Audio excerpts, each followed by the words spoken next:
Si notáis que estoy hablando muy flojito en este episodio, es porque me ha tocado grabarlo de noche en una habitación de hotel durante un viaje de trabajo. Así que esperemos que la magia de la edición lo haga todo más audible. Ahora, a disfrutar de la disfrutería.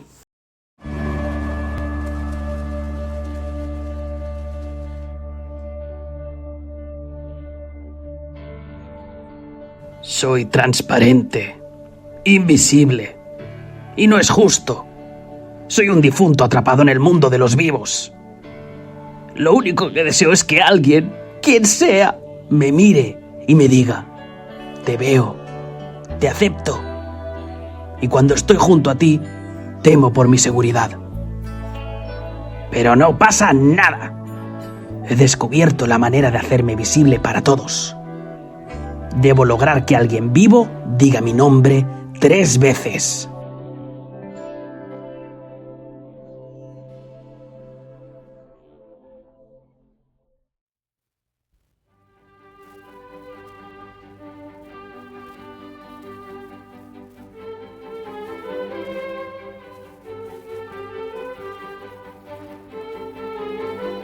Hola a todos, bienvenidos, bienvenidas, me llamo Isaac Mohamed y esto es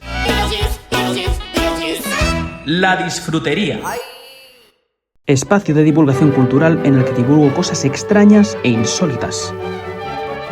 Mi formación es la de teatro musical, pero he tardado bastante en hablar de teatro. Bueno, sea como sea, aquí llega. No me he podido resistir a adentrarme en el inhóspito mundo de este espectáculo. Hoy vamos a hablar de la versión burlesque del Exorcista. Vamos a hablar de una tarta de existencialismo en todo objeto. Hoy voy a sobreanalizar una comedia musical para hablar de algo de lo que nadie quiere hablar. Hoy vamos a hablar de Beetlejuice, el musical.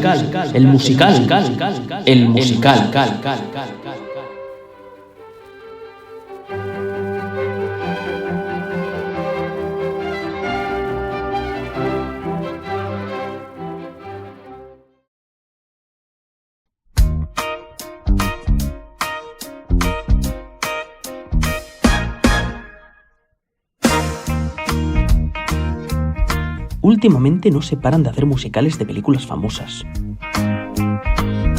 A ver, que la enorme mayoría de musicales están basados en algo que ya existía de antes, pero pasa que llevan una temporada larga que se centran en el cine de los 80 para adelante. Es un poquito como traer de vuelta a los muertos. Y con este caso que nos ocupa hoy lo voy a perdonar, porque creo que esta versión ha mejorado el original. No es que yo sea muy fan del concepto del remake, pero la verdad es que este musical tiene como uno de sus valores ser una versión mejorada de la historia que ya vimos en el 88. No quiero decir con esto para nada que la peli de Barton estuviese mal. Solo digo que a posteriori es fácil coger algo y repintarlo y corregirlo y pulir imperfecciones. Además, estaremos de acuerdo que pocas cosas hay en esta vida que no mejoren con música y baile. Y es que no solo eso, sino que esta nueva iteración de la historia sublima los temas que ya existían.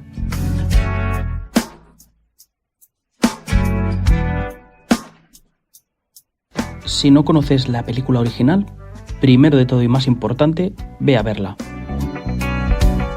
Lo recomiendo no solo porque sea de la opinión de que el musical se disfruta más tras conocer el material original, sino porque también no creo que puedas disfrutar del musical a no ser que tengas un capital increíble y te puedas permitir, no sé, irte ahora a Melbourne o a los Estados Unidos o a Londres a verlo.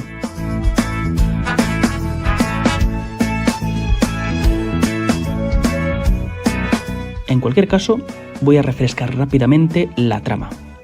Una entrañable pareja, Adam y Bárbara, están preparándose para una vida de ensueño, poniendo a punto una casa, distrayéndose con proyectos, preparándose para tener hijos. Y es entonces que ambos sufren un terrible accidente. Salen de este apuro por su propio pie y tardan un tiempo en percatarse de que han fallecido. No solo eso, sino que ha tenido lugar un lapso de tiempo mayor al que creían, y su hogar ha sido adquirido por otra familia, los Deeds, quienes están marcados por un reciente y profundo duelo, sobre todo la pequeña. Los fantasmas, con el objetivo de echar a estos intrusos de su morada, contratan los servicios de un espectro terrible, que tiene un oficio muy curioso, bioexorcista. Todo esto se junta con metafísicas tramas de enredos y con ocasionales incursiones al más allá.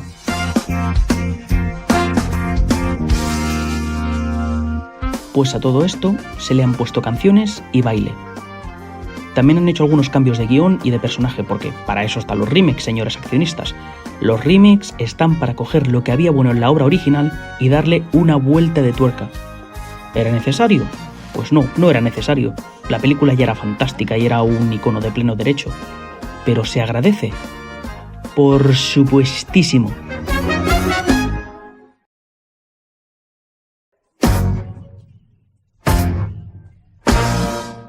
Por empezar por algún lado, en esta vuelta de tuerca creo que hay 3 personajes que se han enriquecido particularmente.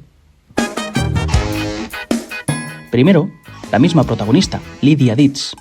Extraña e insólita, es fácil y es efectivo hacer de ella, pues, un estoico bicho raro. Por eso tiene valor que el musical pone un gran énfasis en su fase vital, en esa adolescencia o quizás una etapa aún más temprana. Luego ahondaré un poquito más.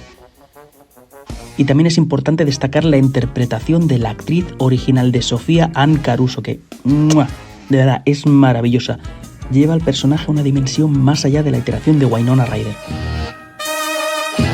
Al padre de este personaje, Charles Deetz, su intérprete, le da una dimensión muy tierna, una dimensión que le faltaba al original. Y como no, el mismísimo Beetlejuice. Podríamos decir que es lo mismo, pero está exacerbado, está mucho más grosero y mucho más lascivo si cabe. Y también se le ha dado una gran dimensión a la interacción con el público. De hecho, a ratos parece más bien un cómico de stand-up. Es posible que al principio haya trivializado el proceso de hacer un musical. Porque, bueno, no lo negaremos, es tan solo, entre comillas, tan solo ponerle canciones a algo que ya había antes. Pero eso es un trabajo arduo. Y todo este deleite auditivo, la letra y la música, es cosa de un solo compositor, Eddie Perfect. No, de verdad, es un nombre, Eddie Perfect, pedazo nombre. Y su implicación en el proyecto es una historia curiosa. Este señor australiano se enteró en 2014 de que iban a tirar para adelante con este proyecto, el de Beetlejuice. Y buscando su nicho en la industria del musical, propuso al cabecilla del proyecto componerle 2 temas gratis, enteritos. Lo que entregó fue uno de los solos de la protagonista y la canción de apertura de la obra, que por cierto es una de las mejores, es un jocoso popurrí de estilos y que ya sentó un precedente de cuál sería el tono de este musical. He mencionado la dimensión cómica de esta nueva iteración del personaje y en gran medida tiene su origen en las canciones, en las letras que escribe este señor, porque este señor es humorista y se nota, sus letras son desternillantes y punzantes. Y si os intriga cómo se pudo componer esto, podéis asomaros al maravilloso álbum The Demos, que traducido del inglés serían las demos y las demos. Es un álbum del mismo señor donde hay 24 muestras de lo que es el proceso creativo. Varias de estas canciones eran prácticamente el resultado final visto en escena, con un par de cosas que haya pendientes de mejora. Otras tantas fueron versionadas, ya sea enteras o a pedazos para sacar algo mejor. Hay alguna de estas canciones omitidas que a mí personalmente no me importaría para nada ver en escena, creo que lo harían todo más rico. Y lo demás, pues no lo vamos a negar, son cosas que no estaban a la altura magistral de lo que ya conocemos, y es por eso que fueron descartadas. Aún así, cada canción vale mucho la pena. Es muy interesante escuchar este disco porque, de alguna manera, es como espiar al artesano en su taller inclinado sobre su mesa de trabajo. Ves lo que funciona, ves lo que no, y además uno entiende aquel concepto de la creatividad que decía algo así como mata a tus bebés, invitando al artista a no apegarse a lo que ya ha hecho. Porque, con constancia y sin quedarse satisfecho con lo primero que aparece en el camino, surge algo mejor. Y todo esto está muy bien, pero vamos al tema que nos ocupa. La muerte.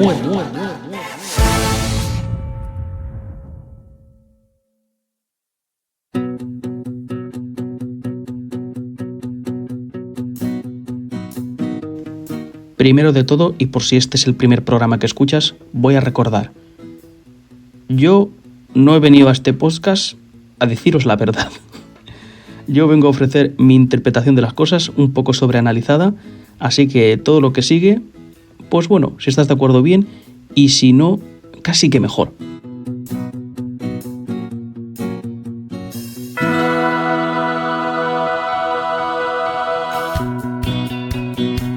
No corremos el riesgo de ser sagaces si afirmamos que esta obra va sobre la muerte. ¿Por qué? Pues sencillamente porque lo dicen las canciones. Este es un espectáculo sobre eso de morirse. Y su foco en el concepto de la muerte es mucho mayor que el de la versión original. Buena parte de esto se digiere a través del cinismo de su protagonista. Lo he mencionado antes, Beetlejuice ha sufrido una exacerbación de sus características y en particular del humor. Un humor que está ahí con un propósito concreto: mofarse del espectador. Porque nuestro espectro siniestro es, en esencia, un bufón. Un bufón de los de antes, de los de la corte. Está ahí para mofarse del público. Entre broma y broma, entre canción y canción, no deja de acusar el hecho de que la gente tiene un miedo más bien patético a la muerte. En particular, el miedo a no haber sabido aprovechar su tiempo en el plano terrenal. No solo nos lo dice Beetlejuice, no solo nos lo dice la dramaturgia, sino que es que los mismos Maitland, la pareja fallecida, son el cuento cautelar de esto. Han muerto antes de poder realizar sus sueños, los cuales han muerto antes de poder cumplir sus sueños. Y por si fuera poco, hay un número musical dedicado a todos los espíritus que han descubierto demasiado tarde cuánto más podrían haber exprimido su vida.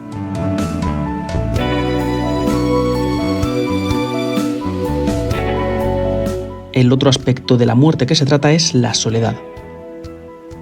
La soledad es lo que vive Lidia con la muerte de su madre, que además es el primer encuentro con la muerte en la vida de este personaje. ¿Y cómo lidia alguien con eso? Ella es una niña y no sabe cómo, pero es que además no tiene guía. Si es que acaso tenía amigos, los perdió al mudarse a esta nueva casa. Al intentar hablar con su padre, este elude el tema y, pragmático como es, ya está intentando rehacer su vida. Su manera de lidiar con la muerte es ser estoico. Por otro lado, su madrastra está demasiado conectado a los astros, un poquito en exceso, y no a lo inmediato. Así que las respuestas que le ofrece a la niña no son muy distintas de la mentira. Esta mujer lidia con la muerte poniendo sus manos en un universo de reglas misteriosas, lo cual no es demasiado distinto a rendirse. Concluimos que a Lidia no le queda nadie vivo en quien confiar, así que no es de extrañar que empiece a coquetear con lo fantasmagórico. Primero, con aquella pareja anclada en el ático, y luego con el demonio del pelo verde. Por si se os escapa el simbolismo, hay un momento en el que la chica está a puntito de suicidarse. Así que es normal que acabe pidiendo ayuda al demonio y echando a todo el mundo, porque se siente invisible como cualquier adolescente, como cualquier espectro. Lidia está muerta en vida, y sin nadie en quien confiar, se vuelca en el único que es honesto con ella. Honesto de una manera muy retorcida y muy difícil de explicar, pero si escucháis el musical lo entenderéis. Por lo menos alguien que se atreve a hablar con ella de los tabúes. Aunque sea un demonio, es alguien con quien hablar honestamente. Esta soledad también asuela a los muertos que no son Adam y Bárbara. El mismo Beetlejuice se percata a lo largo de la historia de lo necesario que es tener a alguien a su lado. Él, que supuestamente ha existido durante milenios, el que está de vuelta de todo, se da cuenta de que la existencia vale más la pena si tienes con quien compartirla.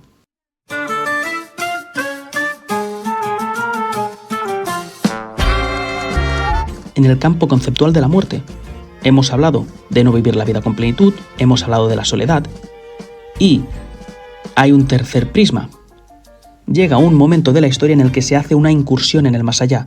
Se hace esa incursión para encontrar a la madre de Lidia. Y se descubre que, al igual que en la película, el reino de los muertos es, en su mayor medida, una sala de espera. Una sala de espera con una serie de interminables pasillos. Se parece bastante a Renovar el DNI. Y bueno, como es natural, a la madre de Lidia no hay quien la encuentre. Subconscientemente, entendemos que ese más allá es el vacío. No hay un cielo, no hay un infierno, hay un vacío en el que se pierden los que amamos para siempre, y un vacío en el que tarde o temprano todos pediremos cita.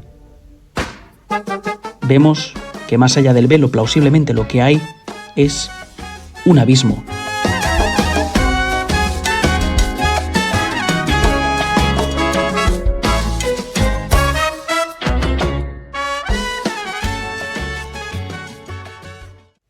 Y a ver, claro, puestos a explicar subtexto, pues todo parece horrible. ¿Y sabéis qué? Lo es. Pero no os preocupéis que esta obra es un poquito como las 5 fases del duelo, y acaban, por supuesto, con la de la aceptación. Al fin y al cabo, toda esta mofa, todo este miedo que te mete en el cuerpo o que te intenta meter, en realidad es una manera de impulsarte a vivir la vida con plenitud. Todo esto es una comedia para que valores más lo que tienes. Y créeme, es una comedia desternillante, es maravillosa. Bueno, yo no la he visto, a mí me lo han contado, pero me lo han contado y me he escuchado en repetidas ocasiones el álbum entero, que de verdad es canela en rama. Vale muchísimo la pena.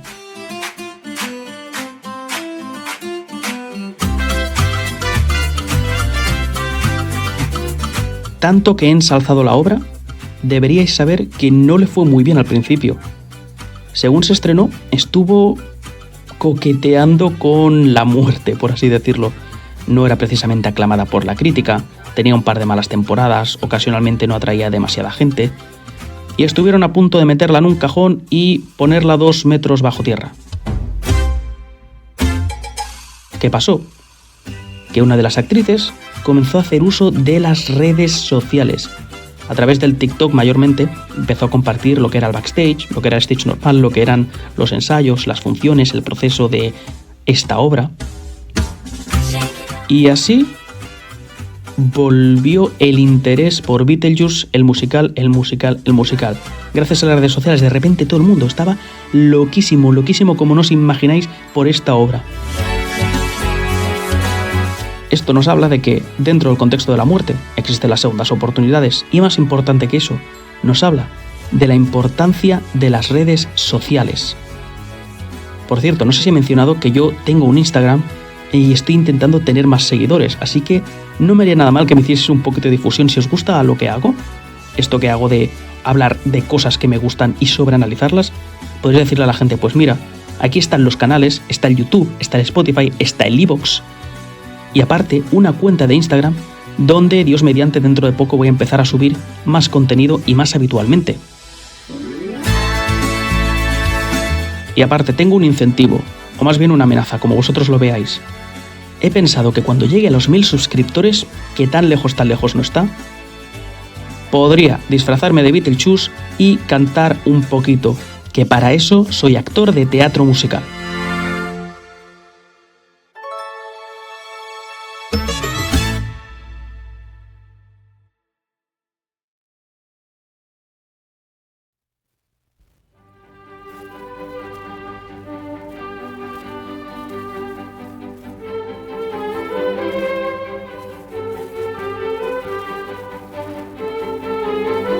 Lidiar con el duelo nunca ha sido tan divertido.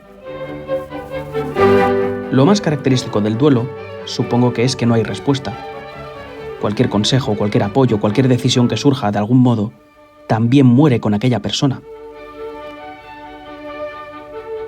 Pero la respuesta ante la muerte, tanto la nuestra como la de los fantasmas, no ha de ser el silencio. La respuesta puede ser un musical increíble e hilarante. Así que si no escucháis el álbum, no os acompañaré en el sentimiento.